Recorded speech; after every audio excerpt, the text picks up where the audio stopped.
how to use Google Wallet. Hello everybody, welcome back to my channel. This is me, Bipin Basnet, and today I'll guide you on how you can use Google Wallet. Now the process itself is quite simple and easy, so let me guide it through.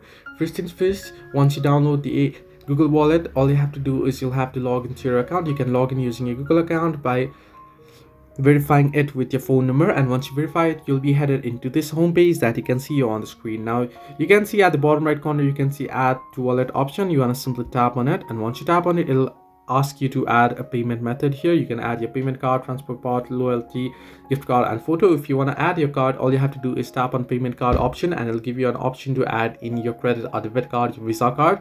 You'll have to either scan the QR code on your card or you'll have to enter the details manually. So once you do so, your card will be connected to the Google Wallet, and all you have to do next time is you'll have to open up your Google Wallet when you want to make the payment. Your card will show up right here on the home page. You'll have to place your phone against the terminal that you wish to make the payment to, and it'll quick scan and the payment will be made.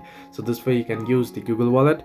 Unfortunately, I won't be able to show you here, but hope this helped you. Do like and subscribe, and do not forget to leave a comment down below if you have any further issues.